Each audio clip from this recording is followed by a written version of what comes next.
Biología celular, su introducción con Diario del Reino Animal. ¿Qué es la biología celular? Las divisiones en las ciencias biológicas se basan en los distintos grados de complejidad.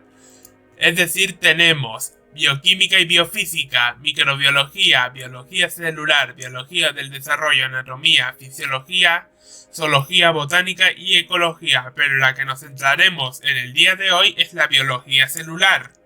Existen varios niveles de complejidad biológica que van desde lo que podemos ver a simple vista con nuestros ojos hasta lo que no podemos ver, pero que necesitamos herramientas especiales como los microscopios electrónicos y de luz. Lo que no podemos ver con nuestros ojos son las células humanas, las células animales y vegetales, las demás bacterias, los cloroplastos de la célula vegetal, los virus, las proteínas, los aminoácidos y los átomos. ¿Por qué es importante estudiar biología celular? Es importante para entender las bases de la vida, importante para entender las bases de las enfermedades e importante para tomar decisiones en diversas áreas, como la genética, la biotecnología, hasta la arqueología. Sí, la arqueología cuenta.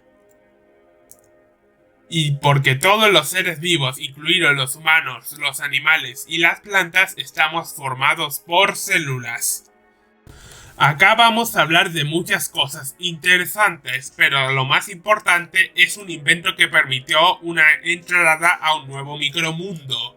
Este invento fue el primer microscopio, que se comenzó usando el uso de lentes en tiempos antiguos a la invención del primer microscopio compuesto que usaba de 2 a más lentes. El microscopio ha permitido a los científicos e investigadores realizar importantes descubrimientos sobre el mundo microscópico o invisible. Nuestra cronología sobre el micromundo comienza aquí. En 1658, Jan Swammerdam, con este simple aparato, pudo observar la morfología de los insectos, además de los glóbulos rojos, y notó que los embriones de las ranas están formados por partículas globulares. En 1665, Robert Hooke describió las células en las plantas. A él se le atribuye la primera descripción de la célula. Publicó el libro Micrografía, el primer libro dedicado a la observación microscópica, mostrando el potencial que el microscopio tiene para los naturalistas. Por si no lo sabían, la palabra célula viene del latín cellula, pequeña celda, formada de cella, celda, y el sufijo diminutivo ula que encontramos en palabras como cápsula, molécula y vernácula. En 1674, Anton van Leeuwenhoek describió a los protozoos y observó bacterias unos 9 años después. Leeuwenhoek, siendo un sastre, usaba lentes para examinar las telas. Construyó lentes y sus propios microscopios, algunos de los cuales magnificaban hasta 270 veces, mientras miraba distintas cosas con estos. Descubrió a los microorganismos. Sus investigaciones fueron ampliamente circuladas, abriendo un mundo nuevo de vida invisible a nuestros ojos. Entre sus observaciones, Leeuwenhoek describió por primera vez a los espermatozoides humanos. En 1831, Robert Brown fue el primero en reconocer la existencia del núcleo en las células eucariontes. Brown observó en las hojas de orquídea una única aureola circular, generalmente algo más opaca que la membrana de la célula. Esta aureola o núcleo celular no está confinado a la epidermis, siendo no solo encontrada en la pubescencia de la superficie, sino que en muchas ocasiones en el tejido de la parenquima o en las células internas del tejido. En 1838, Matthias Schleiden dijo que los vegetales son agregados de seres completamente individualizados, independientes y distintos que son las células mismas. Mientras que en 1839 Theodor Schwann al ver la concordancia de la estructura y desarrollo de los animales y las plantas, dijo que hay un principio general de construcción para todas las producciones orgánicas, y este principio de construcción es la formación de la célula. Justamente en 1838 Remarque y Rudolf Virchow, en su obra Omnicélula y Célula, todas las células de una célula preexistente, dijeron lo siguiente: donde existe una célula debe haber habido una célula preexistente, así como un animal surge solamente de un animal y una planta surge solamente de una planta. A través de toda la serie de formas vivas, ya sean organismos de origen animal o vegetal enteros, o sus partes componentes, gobierna una ley de desarrollo continuo. Y pasamos a la primera teoría de la generación de la vida, la teoría de la generación espontánea. Mejor dicho, la naturaleza no procede por saltos. La existencia de un mundo entero de vida microscópica fue vista en su época como el puente que unía la materia con los organismos vivos visibles al ojo humano. La generación espontánea implicaba que el agua o la tierra tienen el potencial de generar espontáneamente diferentes tipos de organismos, como la mosca que estáis viendo allá abajo. Sin embargo, alguien se dio cuenta de que la teoría de la generación espontánea tenía un hueco, y es que Francesco Redi colocó en un experimento carne fresca en recipientes abiertos, tapados y cubiertos con gasa porosa. Redi continuó demostrando que los gusanos o moscas muertas no generarían nuevas moscas cuando se colocaran sobre la carne podrida en un frasco sellado, mientras que los gusanos o moscas vivas sí. Sin embargo, Lázaro Spallanzani junto a otros investigadores mostraron que un organismo vivo no tiene su origen de forma espontánea, sino en otros organismos vivos. Punto en contra, además, para la teoría de la generación espontánea, que luego, en 1861, Louis Pasteur desacreditó definitivamente. Y aquí pasamos al siguiente apartado de este primer video: el origen de las células y de la vida. Las células se originan de otras células. ¿Y de dónde o cómo pudieron surgir las primeras células? Y acá tenemos el clásico ejemplo del huevo o la gallina. La vida se originó en el período precámbrico, mucho antes que los humanos, los mamíferos, las plantas, los dinosaurios, entre otras formas de vida. La vida en el período precámbrico era muy distinta a la vida que tenemos hoy en día. Y este periodo tenía los 566 millones de años en el precámbrico final. Aquí fue cuando la Tierra se empezó a moldear para que la vida pudiera habitarla en todo su esplendor, pero no del todo, pues solo hablamos de la vida acuática, no de la vida terrestre aún, porque para eso pasaron 1 millón de millones de años.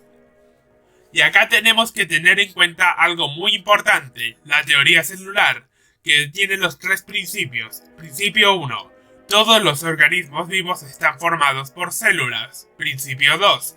La célula es la estructura básica y funcional de todos los organismos vivos. Principio 3. Toda célula proviene de una célula preexistente. La teoría celular estimuló aproximaciones muy reduccionistas a los problemas biológicos y se convirtió en el más general de los paradigmas estructurales en la biología. Además de ser la unidad fundamental de la vida, la célula también fue vista como el elemento básico en los procesos patológicos. Y acá tenemos que tener en cuenta los siguientes hechos, y es que los organismos vivos como tú y yo podemos ser unicelulares como las bacterias y arqueas o multicelulares como los humanos o los perros. La estructura celular es diversa, pero todas las células comparten características comunes. Todo el flujo de energía de los organismos ocurre en nuestras células. Las células son pequeñas, de modo que es posible el intercambio de materiales con su entorno. El área superficial de la célula relativa al volumen disminuye a medida que la célula aumenta de tamaño. Este es el limitante del tamaño de las células. Acá podemos ver a una célula que contiene su membrana, su protoplasma y núcleo. Hay que tener en cuenta que la célula no es homogénea.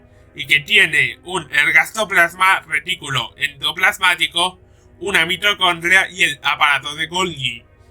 El núcleo tiene numerosas estructuras internas, como lo son el nucleolo y la cromatina, y que Fleming observó cromosomas y descubrió y nombró la mitosis en animales. Hay que tener en cuenta que además todas las células tienen los siguientes componentes. Están delimitadas por una membrana plasmática semipermeable, tienen el material hereditario, el ADN o ácido desoxiburronucleico, replican su información hereditaria, la transcriben a ARN o ácido ribonucleico, el ácido ribonucleico se transcribe a proteínas. Las proteínas son importantes para realizar la catálisis enzimática. Y 7. Utilizan los mismos tipos de moléculas. Tenemos que tener en cuenta, además, que todas las células comparten 4 tipos de moléculas orgánicas básicas, como lo son los polisacáridos y carbohidratos, compuestos químicos que actúan como la principal molécula para almacenar o consumir energía, y que es el grupo más diverso de macromoléculas. Los lípidos, que comprende una diversa clase de moléculas que van desde el colesterol, los ácidos grasos, los esteroides, entre un largo etcétera. Los ácidos nucleicos, que solo son 2, que son el ADN o ácido desoxiburronucleico, el ARN o ácido ribonucleico y las famosas proteínas. Todos estos compuestos los abordaremos en los próximos videos. Los dominios del mundo vivo se dividen de la siguiente manera. Tenemos a las bacterias, las arqueas y los eucariontes.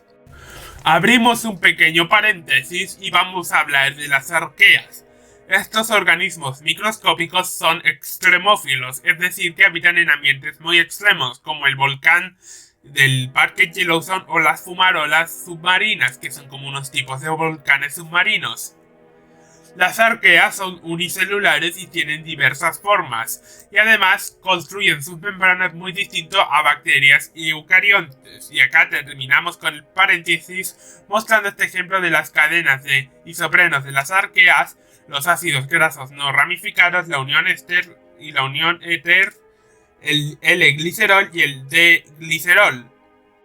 Hay que tener en cuenta que existen en las células 2 estructuras generales. Las estructuras procariontes, que vendrían a ser las unicelulares como las arqueas y las bacterias, y las eucariontes, que son pluricelulares como este detalle de un microscopio de la antena de una hormiga, o esta superficie también vista en un microscopio, valga la redundancia, del ovario de una planta. Y acá tenemos que tomar en cuenta las diferencias de las células procariontes y las células eucariontes, pues como podréis ver hay algo que las diferencia, y es que las células eucariontes tienen un núcleo que es un núcleo complejo y donde almacenan el material hereditario, mientras que las células procariontes no tienen núcleo y su nucleoide, que es la estructura donde está el material hereditario, no es lo mismo a un núcleo, pero es algo muy parecido. Generalmente los eucariontes son más complejos que los procariontes. Los procariontes tienen una estructura celular simple, sin compartimentalización, mientras que la célula eucarionte tiene una estructura compartimentalizada, y que la aparición de la multicelularidad permitió la especialización y el reemplazo celular, así como la emergencia de nuevas propiedades. Pero hay que tener en cuenta otro factor muy importante, y es que no todas las células eucariontes son iguales. Y acá tenemos los dos últimos tipos, y con esto vamos a finalizar este video. Las células eucariontes vegetales versus las células eucariontes animales. Estas tienen las siguientes diferencias, ya que mientras que las células comparten el núcleo, citoplasma, membrana plasmática y mitocondrias, hay estructuras únicas de las células vegetales que las células animales no tienen, como podrían ser la vacuola, la pared celular y los plastidios e incluso el cloroplasto. Y recuerden, si les gustó este video de la célula, no olviden en seguirme en Diario del Reino Animal en Facebook, que es donde subiremos este video. Así que muchas gracias por haber quedado hasta el final, y si quieren saber más de las células, esperen a los próximos videos.